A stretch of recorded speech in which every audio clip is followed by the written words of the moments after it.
Anytime that you hear a white person start a sentence with, I'm not a racist, Not racist. expect to hear something racist at worst or something dumb at best. It's been about a decade and a half since the last time I worked a blue-collar job, but here I am at the end of my second week of the trucking industry, and I'm trying to figure out what the hell changed between then and now. So last week I was at my orientation for a company that I won't name, but the training manager started a conversation by saying, I'm not racist, but when I was in service, there was a black guy who had the biggest I've ever seen in my life. It was only 3 melanated people in the car, including myself, in a town that is surrounded by nothing but mostly white people and cornfields. And we were looking at each other like, where the hell does he want us to take this conversation? Honestly, I started listening for the sound of dueling banjos playing. He got a little pretty mouth, ain't he? I mean, I'm not used to talking to any man, especially an older white man, about the size of a black man's junk. Last time I had that conversation with a white guy, I was in college and he was wanting to masturbate while he watched me smash his wife. Don't judge me. He was paying me $500 and business was slow in my line of work after 9/11. Luckily for the other 2 melanated men in orientation, they had experience, so they didn't have to go over the road with a trainer. I, on the other hand, wasn't so excited about getting my CDL after that conversation because I knew that this guy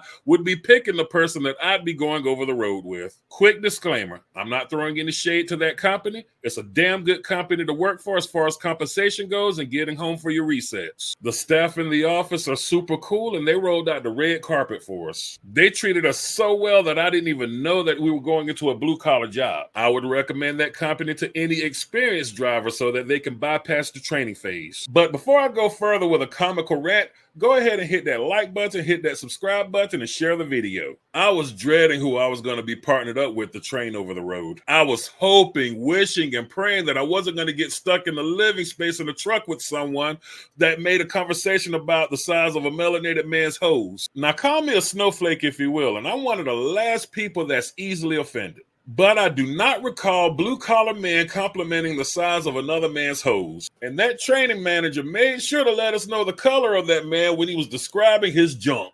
And you're lucky I'm not one of those self-loathing, victim-minded woke leftist libercrats, or else I'd be calling Ben Chump and Al Sharpton and shaking down your company on national television. Well, needless to say, the trainer that I did get stuck with, I thought he was pretty cool at first. He favored a country version of Rodney Dangerfield. He was conservative-minded just like me. He supported Trump just like me. He broke the ice by sharing stories of his childhood, of how he grew up poor and how the trucking industry changed his life for the better. About 2 hours later into the drive came the tales that grew taller by the minute. Tell me lies, tell me sweet little lies. Let's see, where do I begin? He married himself into a wealthy family.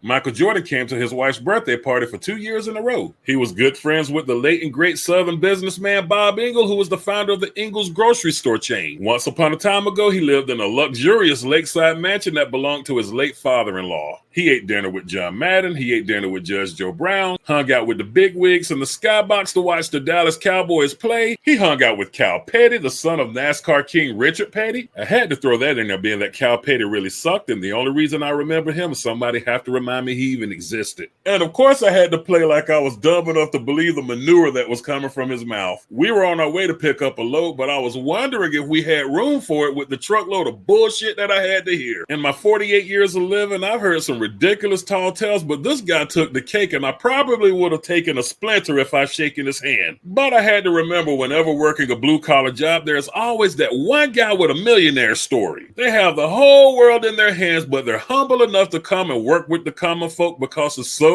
lonely at the top. If any one of you who are watching this video just so happens to be one of those braggarts with the millionaire story, do yourselves and your co-workers a favor. Stop the cap. Not only you don't know how dumb you look, but you definitely don't know the conversations that are being held behind your back. The only reason that people don't call you out on your bullshit is that they're entertained by the jokes that they crack on you whenever you're not around. Hey, every bar needs a dartboard. I can only think of 2 millionaires that works blue-collar jobs. On a serious note, this tobacco-spitting Rodney Dangerfield-looking dumbass bullshitted his way into a training position. I just graduated truck driving school, so I'm not used to driving that big-ass truck over 65 miles per hour. For those of you who are not in the industry, most company trucks are governed at 65 miles per hour. He was demanding that I drove faster and in the center lane to pass slower-moving trucks. Trust and believe, you can feel the difference between 65 miles per hour and 70 miles per hour when you're driving one of those big machines. He talked to me as if I was dumb for not being able to back a trailer 90 degrees into a dock, which they do not teach that in truck driving school here in South Carolina. And you really can't teach someone how to do anything when you're pressed for time to make it to the next stop. Those kind of things take practice, just like getting used to driving a fast vehicle at a fast rate of speed. I've been street racing since I was 25 years old, but there is a huge difference between driving a Camaro at 70 miles per hour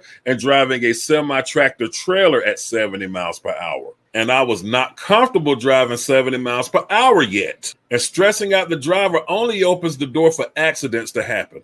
His justification for driving 70 miles per hour was to get to the most money. I worked my ass off to keep a clean driving record. And here in the state of South Carolina, it's even harder to work to stay accident-free. The people here cannot drive. And I damn sure wasn't going to fuck that up because some jackass thought it was a good idea to push me to driving faster than I am comfortable driving. He even bellyached about me driving slow in the heavy rain with low visibility. If it's little to no visibility, then I'm not going to drive faster than I'm comfortable driving. It does not matter how heavy the vehicle is. If those tires lose traction, then you have no control of that vehicle. As a licensed claims adjuster in 46 states and 2 U.S. territories, I can tell you that if you lose control of your vehicle, you will be the one charged for driving too fast for the conditions. Being in an accident involving a commercial vehicle is a lawyer's wet dream and a driver's worst nightmare. If your negligence causes bodily injury or a fatality, then that's your ass all day, every day. And depending on the level of negligence, it could be a simple fine or it could be an extended stay in Club Fed. Needless to say, things didn't work out with that company. And I'm not going to fuck my career up or fuck someone else's life up